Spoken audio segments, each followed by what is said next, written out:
पुनः आप सभी को मैं नमस्कार करता हूं।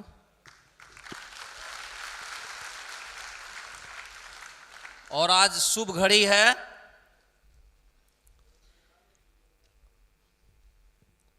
वैसे इस देश में, इस मिट्टी में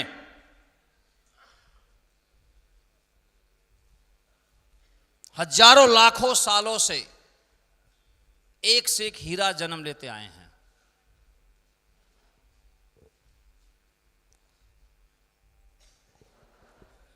इस देश में हमेशा इतनी लिबर्टी जरूर रही है, हमेशा। आप पूरे वर्ड को अगर आप पढ़ेंगे तो आप पाएंगे कि सबसे ज्यादा फूल भारत में खिले हैं। बाकी जगह खिलने नहीं दिया जाता है, कोई एक खिल गया तो वही सरोपर माना जाता है। हेलो, मगर ये देश सबका स्वागत करता है, हर फूल का स्वागत है, सबके अपने अपने सुगंध हैं। वेद के ऋषियों से लेकर संतों तक की यात्रा, इतने फिलासफर, इतने स्पिरिचुअल गुरु इस देश में पैदा हुए हैं, पूरे धरती पे कहीं नहीं पैदा हुए हैं। और पैदा कहीं हुए भी होंगे तो उन्हें समाप्त कर दिया गया है। तो ये मिट्टी और ये देश में कुछ तो ऐसा है जो अजब है। इस पे प्राउड फील होना चाहिए हम सभी को। मतलब सबसे बड़ा अचीवमेंट तो यही है कि हम भारतवासी हैं। बाकी क्या कहना, बाकी हीनता की बीमारी तो कभी भी आ सकती है। मनोरोगी तो आदमी कभी भी हो सकता है, लेकिन यही एक प्राउड का विषय है कि इस धरती में हमारी पैदाइश हुई हम सभी की। और इसी मिट्टी में मैंने कहा कि इतने सारे फूल खिले हैं। इसी मिट्टी में एक और आप कौन सा शब्द उनके लिए लगाएंगे ये आप तय कर लें। और उनके लिए एक ही शब्द ज्यादा प्रचलित है, शायद नेता शब्द उन्हीं पे सूट करता है। हेलो, तो हम चाहेंगे एक जोरदार तालियां होना चाहिए। इसी मिट्टी में नेताजी सुभाष चंद्र बोस का जन्म हुआ, जिनका चाइल्डहुड, जो बचपना है, वो बहुत अनोखा है। इनके परिवार में 12 से 14 बच्चे थे, बड़ी फैमिली थी। और जहां 12 से 14 बच्चे हो, माता पिता और गार्जियनों का ज्यादा प्यार तो मिल नहीं सकता, बोलिए ना। एक होगा तो सब उसी टूटे रहेंगे। और जब 12-13 बच्चे हो, सबको मिलता है। तो ऐसे ही रहे तो ज्यादातर एकांत रहा करते थे। और एकांत रहना मजबूरी भी थी, क्योंकि बच्चे ज्यादा थे तो ज्यादा गार्जियन इनको लाड पलाट उतना नहीं कर सकते थे, सबको करना था। शुरू से अच्छे परिवार में थे। उस जमाने में मिडिल क्लास से ऊपर ही थे, उस जमाने में भी।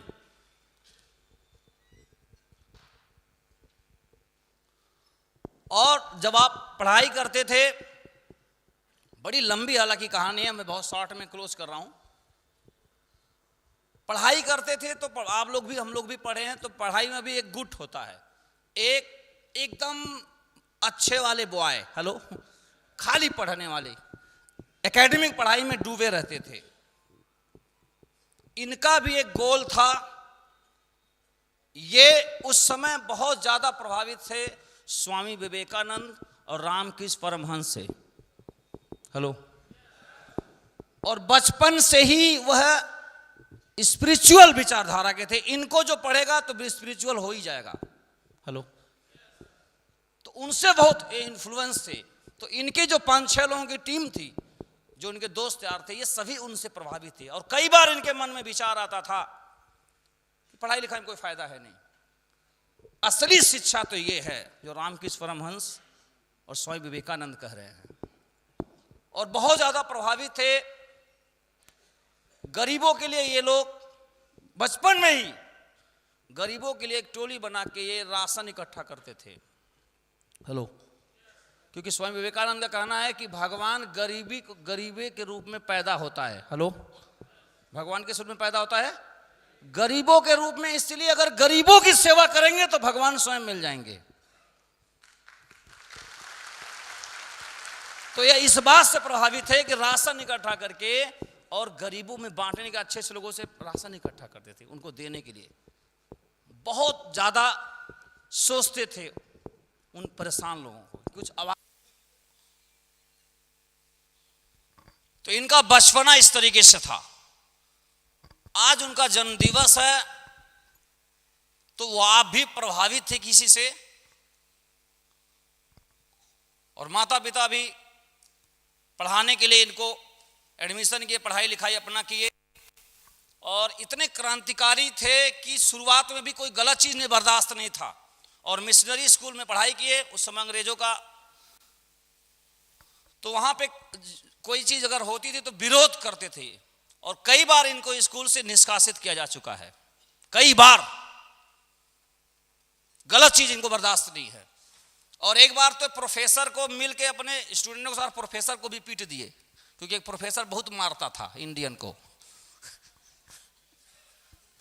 और फाइनली उस स्कूल से इनको निकाल दिया गया।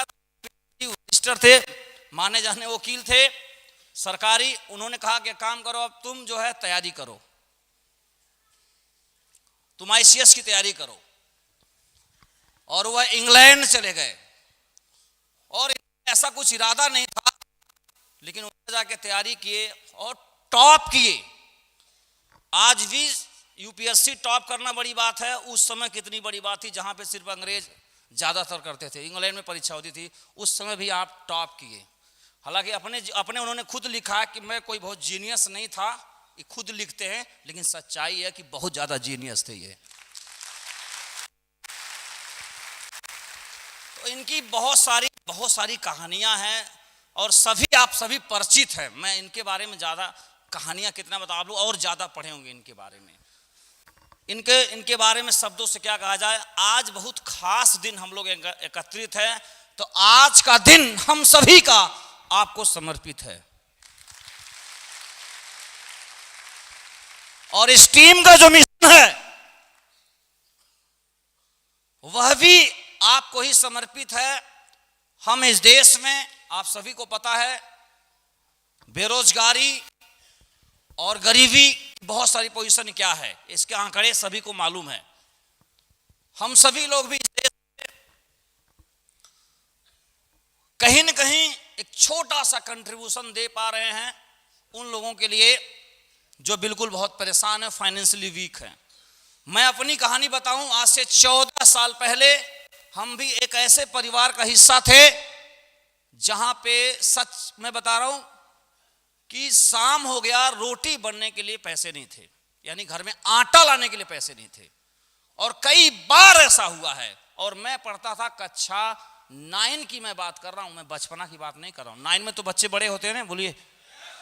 9 में भी ये दिन देखते कि आज खाने के लिए नहीं है, और किसी तरीके से मैं पास हुआ, और मेरे जीवन में ये बिजनेस लोग लेके आए और सेब साप आया, और हम जैसे एकदम जो रोटी का जिसके पास पैसा नहीं हो, उस व्यक्ति को अगर यहां पहुंचा रहा है तो सेब साप के लिए तालियां बनती कि नहीं बनती है।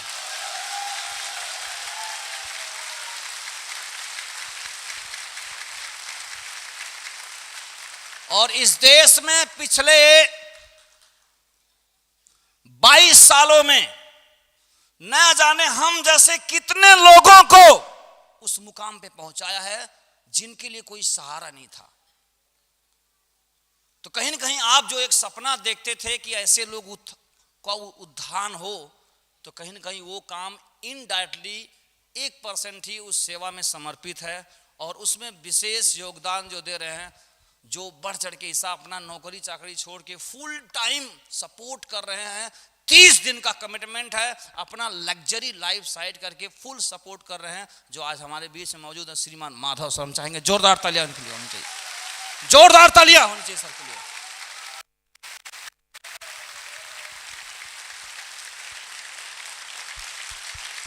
म्यूजिक कब बजेगा आपका? अगले साल।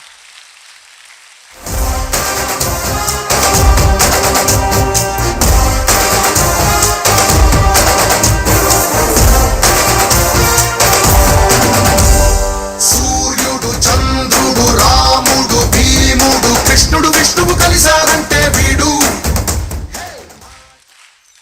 बैठे प्लीज बैठें आप।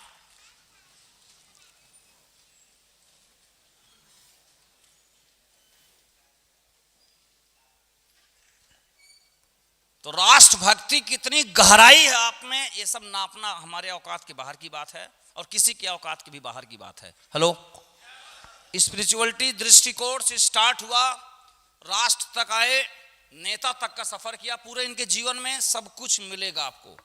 हाँ जी, और आपको एक बार इनकी ऑटोबायोग्राफी जरूर पढ़नी चाहिए और खासकर आज ही रात में पढ़ लेनी चाहिए आपको। कितने लोग पढ़ेंगे आज? पढ़ लीजिए, आज आप पढ़ लीजिए आप कुछ तो जरूर, क्योंकि आप स्वामी विवेकानंद रामकृष्ण परमहंस से प्रभावित थे। हमें भी कहीं न कहीं ऐसे किसी महापुरुष से प्रभावित जब तक नहीं होंगे तब तक हमारे जीवन में एक दिशा नहीं मिल सकता है। वो इन्फ्लुएंस होना जरूरी है, कहीं न कहीं से वो मिलना जरूरी है। आज ये मीटिंग आज ही के दिन क्यों रखा गया? आज ही के दिन रखने के कई सारे कारण हैं। सबसे पहला कारण यह है कि आपसे प्रभावित होके, इन्फ्लुएंस होके, खासकर मैं अपनी बात करूं कि मैं जिस धरती पे था, मेरा जीवन भी ऐसे ही टीम लीडर्स को समर्पित है कि मैं उनको कितना फाइनेंशियल फ्रीडम दिला सकता हूं, ये मेरी उपलब्धि है। कर हर मैदान फतेह। आज के दिन आपको भी कोई न कोई एक मुट्ठी बांधना चाहिए। आपको भी मुट्ठी बांधने का आज वक्त है। कोई भी जीवन में एक दिशा आप जरूर दीजिए, एक विजन जरूर निर्धारित कीजिए। कहा जाता है कि हम जिनके जीवन में आदर्श नहीं है उनके साथ नहीं रहना चाहिए। आदर्श सत्य का प्रतीक नहीं होता है, लेकिन सत्य की तरफ इशारा जरूर करता है।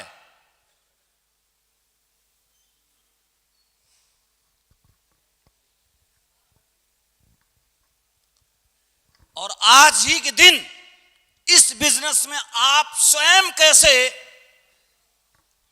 स्ट्रांग बन सकते हैं, इतना मजबूत आप कैसे बन सकते हैं ताकि आप दूसरों को मदद कर सके, यह जानने को मिलेगा। क्योंकि आज हमारे बीच में सर आए हुए हैं जिनको सुनना और देखना एक बड़ी उपलब्धि है। और पिछले 3 महीने का एक हम लोग टारगेट पे काम कर रहे हैं, लक्ष्य पे काम कर रहे हैं। बोलिए हम सभी लोग। तो लक्ष्य की समाप्ति का जो हमने टाइम ड्यूरेशन सेट किया हुआ था, मात्र 4 दिन और है। हेलो हेलो, कितना है? मात्र 4 दिन और है। तो सबसे पहले तो मैं आपको एक अनाउंसमेंट करना चाहता हूं और एक अवसर और ऑफर देना चाहता हूं। आप कहें स्वीकार है तो आप कहें मैं बोलूं उसको। स्वीकार है? बोलिए। तो 4 दिन में, अगले 4 दिन में जो लक्ष्य तो सबको पता है ना, क्या है लक्ष्य? जो 4 दिन का टारगेट है। और क्या है? मालूम है ना सभी को, ये तो बताने की जरूरत नहीं है। तो पिछले 4 दिन में एक मैं अपनी तरफ से ऑफर दे रहा हूं, सब अवसर दे रहा हूं और हम आपके साथ खड़े हैं। पिछले 4 दिन में जो क्वालिफाई करेगा या टारगेट जीतेगा, आदरणीय श्रीमान सर के साथ ताज होटल में उनके साथ हम बैठेंगे और चाय पे चर्चा करेंगे 2023 की, इसी लखनऊ में। इस मिशन को और कैसे बड़ा करना है उस पे चर्चा करेंगे। इस देश की महान हस्ती, इस इंडस्ट्री के सरताज से हम बैठेंगे और अपना प्लान करेंगे कि अपना तथा अपने टीम का कैसे हम विकास कर सकते हैं। वो एकदम सामने बैठने को अवसर मिलेगा। क्या इस अवसर से चूकना पसंद करेंगे या पाना पसंद करेंगे? कितने लोग हैं जो 4 दिन में क्वालिफाई करेंगे? क्या बात है, बहुत अच्छा, होना चाहिए। तो ये एक अवसर बिना सर से परमिशन से, इतना अधिकार है हमारे पास, हेलो, कि मैं बुला लूंगा लखनऊ में। तो तैयार हैं आप लोग? बहुत अच्छा। और बाकी जो टारगेट्स पे काम तो अपना कर ही रहे हैं।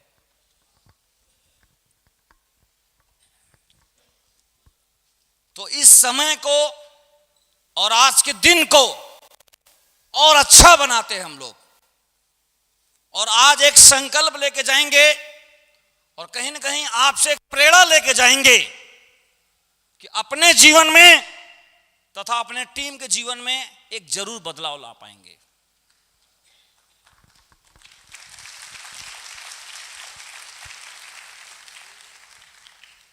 होता क्या है, लीडर कैसे कोई बनता है, नेता कैसे कोई बनता है, तीन चीजें होती हैं। नंबर 1, ज्ञान। ज्ञान मतलब जीवन में, दुनिया, समाज में, यथार्थ में, एक्चुअल में, धरती पे हो क्या रहा है, एकदम अस्पष्टता अगर है तो यहां से मिशन निकलता है। हेलो, कोई आदमी आंख बंद करके जी रहा है, वो काहे को नेता बनेगा, वो काहे को लीडर बनेगा?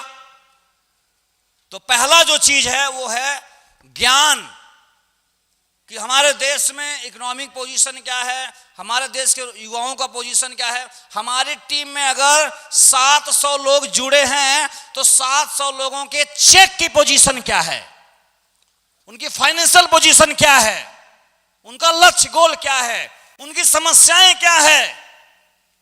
बिजनेस के संदर्भ में बात करूं तो अगर एक एक व्यक्ति की पूरी हालात पता रहे लीडर को, तो लीडर अपना काम करेगा कि नहीं करेगा। इसी को किसी भी क्षेत्र में आप लगा दीजिए। जोशीमठ धंसता जा रहा है, मालूम आप सभी को? बोलिए, आप लोग कितने लोगों को मालूम है? कहीं ना कहीं सोशल मीडिया से 2% लोगों को पता है। किसकी भूमि है जोशीमठ? आदि शंकराचार्य की भूमि है। हेलो हेलो, धंसती जा रही है, कारण ग्लोबल वार्मिंग, पर्यावरण। हेलो, अब जो आदमी इतना अवेयर है इन सब चीजों को लेके, इतना ज्ञानी, इतना इंफॉर्मेशन है उसको, एकदम जगा हुआ है, तो पूरा चांस है कि वह उस क्षेत्र में कूद के काम करेगा। बोलिए ना आप लोग। मगर कुछ मालूम ही नहीं है तो हम लीडर नहीं बन सकते। ये उदाहरण दे रहा हूं, बिजनेस के संदर्भ में हो, पर्यावरण के क्षेत्र में हो, किसी भी क्षेत्र में हो, तो आप धीरे धीरे जब अवेयर हुए, उस समय आप आईएएस थे, आईसीएस, और जब अवेयर हुए कि मैं आईएएस बन के इन गुलामी, इन्हीं अंग्रेजों के ही नीचे काम करना है, तो मैं ऐसे आईएएस पे लात मारता हूं।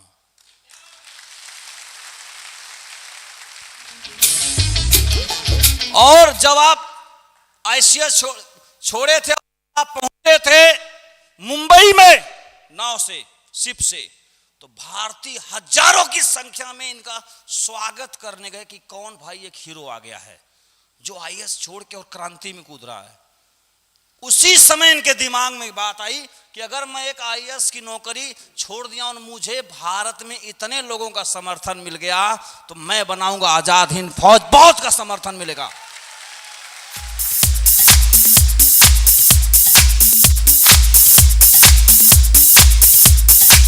वहीं से इनको विजन मिल गया था कि मुझे तो सपोर्ट मिलेगा, और तब उन्होंने आह्वान दिया कि तुम मुझे खून दो और मैं तुम्हें आजादी दूंगा।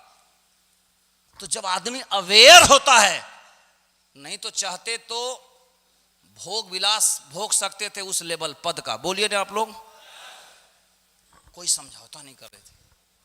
तो एक तो है ज्ञान और अवेयरनेस अगर होता है, वहां से लीडर पैदा होता है, जिसको बोल सकते हैं शिक्षित जो है।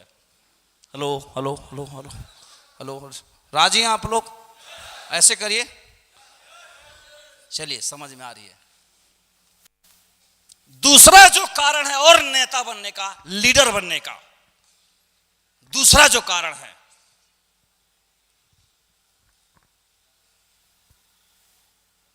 वो है प्रेम। प्रेम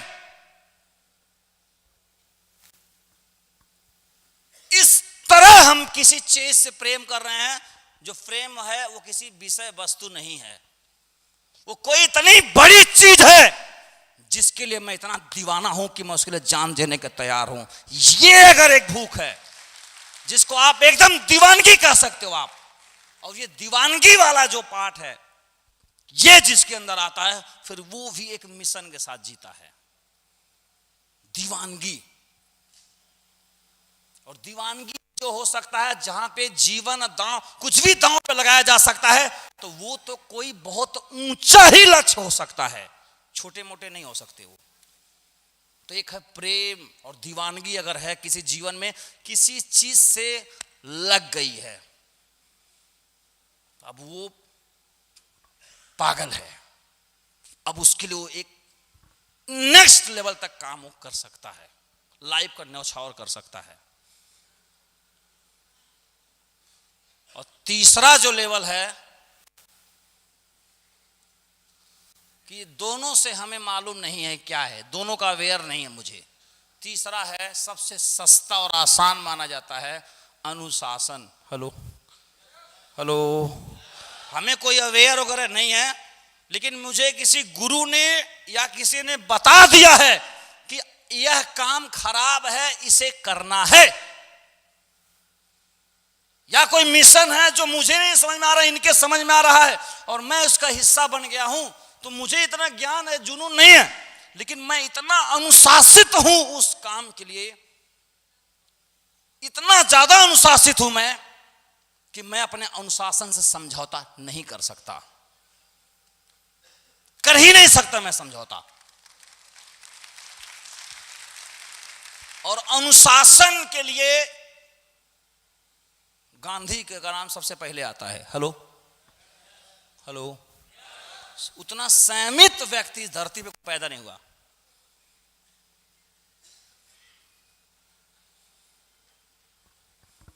हम तीनों में क्या है, सोचना चाहिए और किसी न किसी में हिस्सा होना चाहिए। मैं आपको एक छोटी सी स्टोरी बताता हूं। मैं इस बिजनेस में आया था, इतना गरीबी थी, सिर्फ इसलिए मैं आया था कि हमारे घर में ये रोजी रोटी नहीं है, इसकी व्यवस्था हो जाए। यानी 25-50 हज़ार रुपया अगर महीना में हम कमा लेते, तो ये जो मम्मी पापा मजदूरी कर रहे हैं, जो जिंदगी भर इतनी दलितता और कर्जों में इनका जीवन बीत रहा, इससे मात्र निजात मिल जाए, यही मेरा सोच। मैं आया था मात्र कुछ रुपए के लिए और इन दुखों को भगाने के लिए। ये बिल्कुल यथार्थ है, कोई ड्रीम वगैरह के लिए नहीं आया था।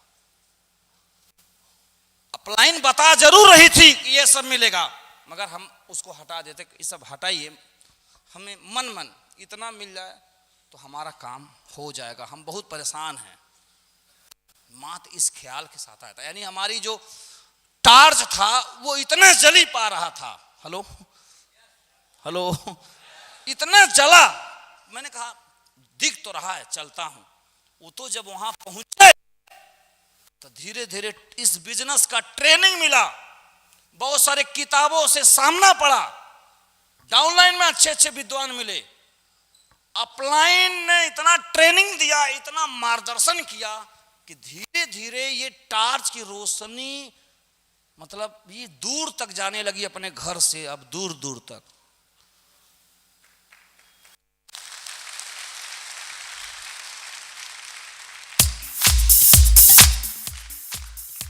तो मुझे भी अब धीरे धीरे अवेयर हुआ, तो मैं बहुत ईमानदारी और बिल्कुल जिम्मेदारी पूर्वक कह रहा हूं कि आज मैं काम अपने लग्जरी लाइफ और भोग विलासता के लिए नहीं कर रहा हूं। मैं बहुत ईमानदारी पूर्वक आज के दिन बोल रहा हूं, मैं काम कर रहा हूं हमारे टीम में एक एक लीडर्स या जो टीम में नहीं है उस व्यक्ति के लिए, कि मैं अपना जीवन कितना कंट्रीब्यूट करके उस व्यक्ति को भी कम से कम फाइनेंशियली फ्रीडम दिला सके। यह मेरा मिशन आज की डेट का।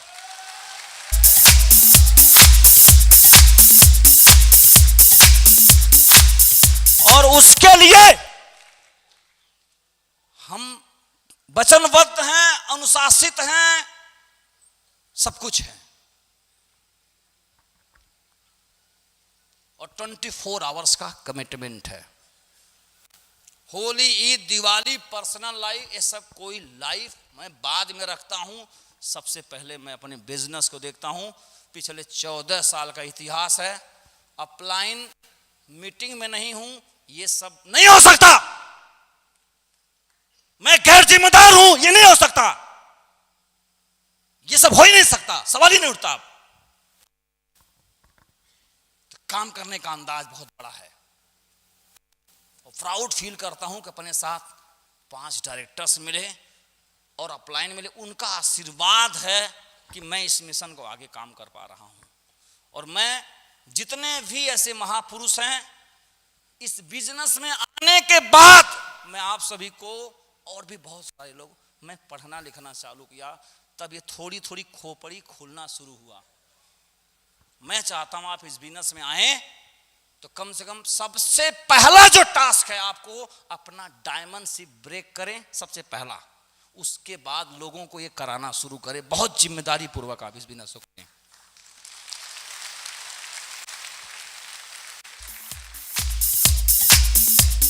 और आपको और हमें जीवन में कहीं ना कहीं एक लीडर, सबके अंदर लीडरशिप होता है, मगर मैंने कहा वो जागने के लिए पर्यावरण चाहिए, जागने के लिए वातावरण चाहिए। पर्यावरण नहीं, वातावरण।